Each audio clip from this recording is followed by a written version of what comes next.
Now that you understand the basics of navigating your Canvas course, you're going to examine now how to work within your course.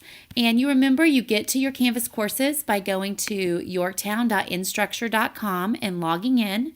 I've already done that step so that to kind of expedite this process. So when you log in, your dashboard is going to pop up and you can see the courses that you're assigned to on your dashboard. I want to call attention to this one. This is the demo course. This is the one that we're going to be playing with a little bit here. You can see that you have some notification bubbles on a couple of these. On your dashboard, there's going to be a lot of information on here to let you know what is going on and what you have coming. You see some notifications here.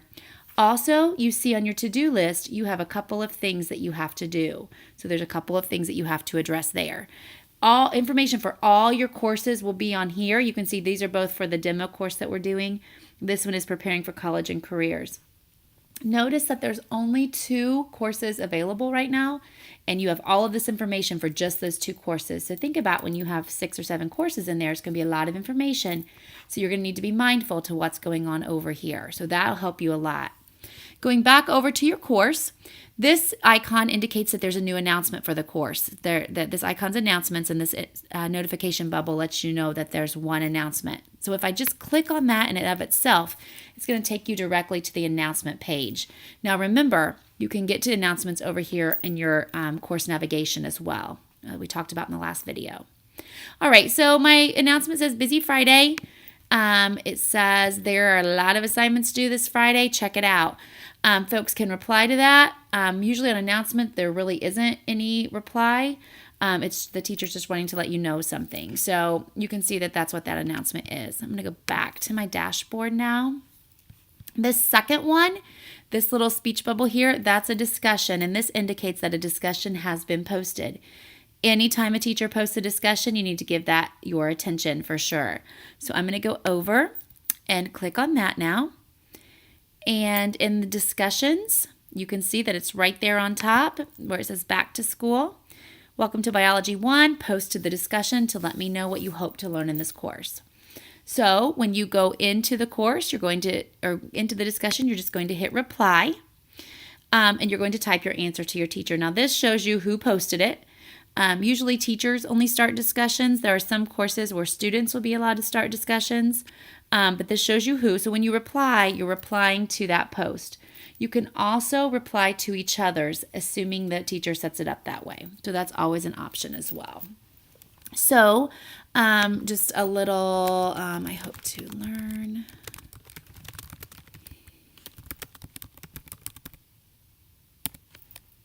Okay. And then you're going to hit post your reply and it goes there. Now, I hope that you noticed within there, this content editor lets you do a whole lot of things in here. You can do hyperlinks in here. You can insert tables. You can change your fonts. It's just like anything that any other word processing program basically in there. You can manipulate all of that through here. So feel free to use those tools when you're posting to discussions. Anyway, there's my reply. If you decide you posted something that you don't want to post, you can see I inadvertently posted this twice. You can go in and delete your own post and then go ahead and keep the one you want or start over again.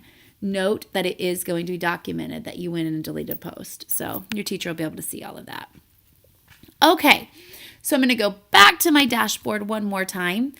And I want to call attention over here to the to-do list where you see the little A+ on a paper. That indicates an assignment, and this shows that I have some assignments due here. So I'm going to be sure, like this is the due date here. This is actually the same assignment. It's right there, but it's showing me that I have it to do. So to get to that, I'm going to just go into my course. And here's the course, and this is the one you saw before. Again, on my to-do list, it's going to show that I have that assignment over there. I can click on it right there to get to it and submit that assignment. Right there, it's going to take me to it. Remember, teachers have options. They may put access your current assignment right here. They could do that. They might have it set up that it goes to your calendar and the assignment's posted on your calendar. Or you can just click on assignments and see it there. So that's also an option. So it's really, you can't miss an assignment. If you're missing an assignment, you're trying to miss it. So lots of different ways Canvas lets you know that there's an assignment for you. So you can click there to get to that. Also, again, it's going to show over on your to-do list, and you can click on it and it's going to take you to that exact same thing. There we go. Okay.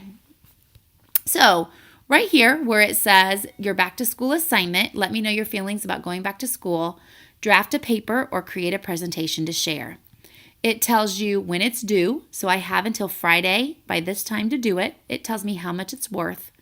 And it tells me the span of time for which I can work on it. Also, by submitting it, it says a file upload. There's lots of different ways teachers can have you submit assignments. They could be web links. They could be files that you'll attach. They could be typing something in. That's also an option. So this particular one is a file upload. And obviously it tells draft a paper, create a presentation to share. So obviously you'll upload that then here. When you're ready to submit, what you're going to do is go to choose a file. And for the sake of this example, I went ahead and created a little assignment, a practice assignment just to attach here. So I'm just going to select this and say open, and you'll see that it goes right here. So now I'm attaching my draft of my paper to turn into my teacher here. You can post a comment.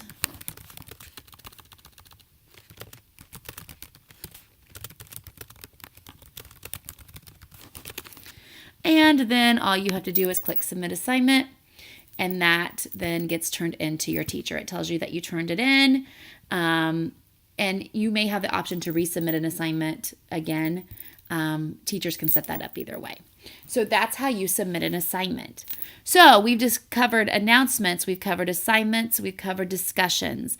There's one more thing that I want to show you, and that's quizzes. And I'm going to go into quizzes here.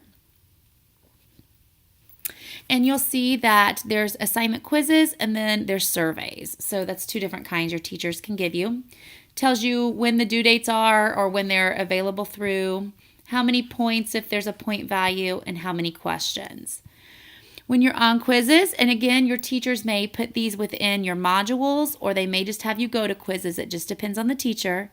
You can click on that to access it. And they'll give you, again, the due date. It'll give you how many questions, when it's available, a time limit. Sometimes teachers say, hey, you got 20 minutes to do this. This one has no time limit, but some will. And when you're ready, will click on the button that says take the quiz or take the survey. So we'll click there. It's going to load up for you. How excited are you to go back to school? Super excited, kind of excited, not at all excited. Go ahead and select these. What are you most excited about? What subjects are you most excited to learn? I'm going to do these. So this is multiple choice. This is multiple choice, multiple answer. You'll see that. There's also true, false. There's all kinds of different questions, types that your teachers can give you on here. And then this one is an essay question. What are your fears about the new school year?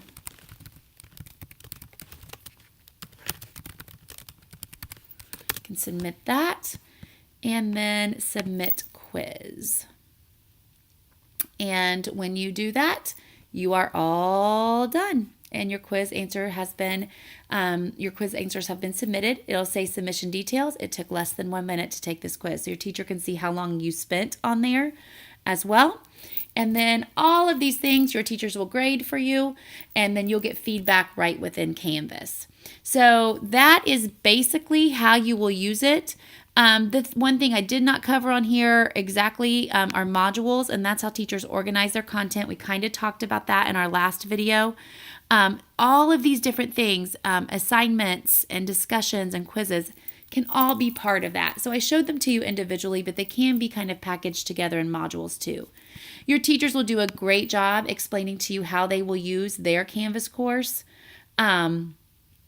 specifically, and you'll get used to their practices. But again, we try to really be consistent so that it's easy on our students across the board and across the district. So if you have any questions about how to use Canvas, do not hesitate to ask for help.